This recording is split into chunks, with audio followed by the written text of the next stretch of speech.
Chloe Pierce, and I will be presenting my Spanish 1 semester project today. I'm out of breath. So obviously, as you can tell, today I'm going to be talking about Spain. So where is Spain? Spain is located in Europe. It's on the southwestern corner of it, actually. And it is almost the westernmost country. The westernmost country in Europe is actually Portugal to the west. But Spain is close. So if we look right up here, we'll see that here's Spain. The surrounding countries are France to the north and Portugal, again, to the west. The surrounding bodies of water are the Mediterranean Sea, the Bay of Biscay, the Atlantic Ocean, and then this here is the Strait of Gibraltar. This separates Morocco and Africa from Europe, so there's a lot of trade that happens right through here. So now that we know where it is, how big is Spain? So the way we calculate how big or how much area is in a country is by miles squared or kilometers squared. So Spain is 195,364 miles squared and 505,990 kilometers squared. So that's one way we can tell how big it is. Another way we can tell is by how many people are in the country. So as of July 2017, that's an estimate, there were 48,958,159 people in Spain. That puts it around the 17th largest country in Spain. In the world. So a little bit about the language of Spain. So the official language is Castilian Spanish, but other popular languages include Catalan, Galician, Basque, and Aranese Catalan. So this here is a pie graph representing how many people speak those languages. So here in the green is the official language, Castilian Spanish, at 74% of the people speaking this language. So here in the red is Catalan, with 17% of the people speaking this language. Galician in yellow is 7%, and Basque is 2%. Now Aranese Catalan, less than 5,000 people speak this language, but it's still very important to the country. So a little bit about the imports and exports of Spain. So imports mean that Spain buys the product and brings it into the country. Exports mean that Spain produces the product and then sends it back out to other countries.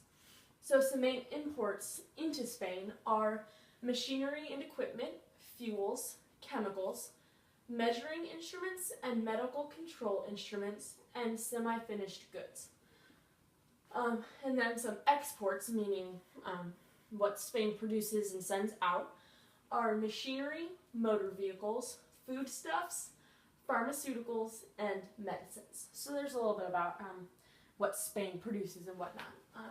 The current president, or otherwise called the Prime Minister of Spain, is Mariano Rajoy Brey. He was elected into office in 2011. So some famous people from Spain. Spain has been around since forever, and one of the major people in the beginning of Spain is this guy here.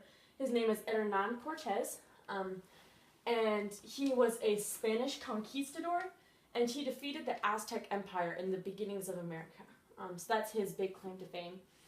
This here, a little bit more recent in history, is Pablo Picasso. Pablo Picasso was known as the father of abstract art. He really led the art reformation that changed a lot of how people see shapes and nature and stuff like that. So that was his big claim to fame. He was born October 25th, 1881, and he died April 8th, 1973. And this here is Antonio Banderas. He's one of the most famous Spanish actors in the current. And he has played Zorro in The Mask of Zorro and Puss in Puss in Boots. And so obviously there's some famous people, just some facts about Spain. But if you're going to Spain, you really want to know some famous places to go and see. So this here is the Roman Theater. It was built between 5 and 1 BC, and it was discovered in 1988. So the Roman Theater was obviously a theater. They held operas, plays, and performances here. And the acoustics are amazing in the Roman Theater. You could be standing and acting on stage, and people way up here could hear you. So that's what's really amazing about this. And plays and performances are still held today in the Roman Theater. And so there's one place. So this here is the Seville Cathedral. It's the third largest church in Europe, and it is the largest Gothic building in Europe.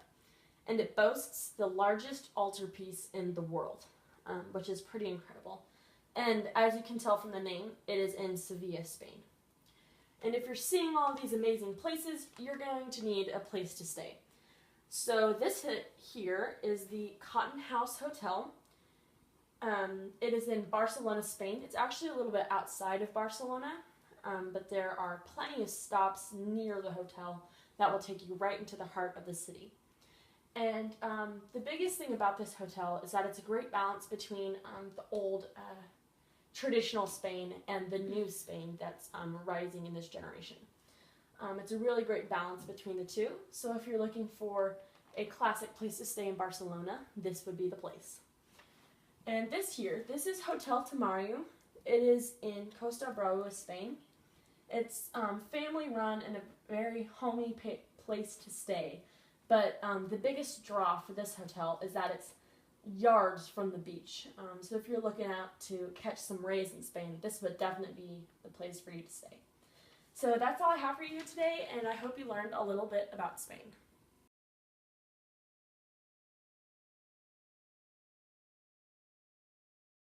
S-P-A-I-N, Spain! Where are my notes? That'll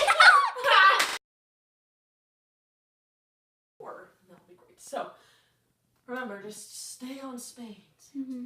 And I will actually pick up my notes. So I need to practice my diet. So N. I can still see you.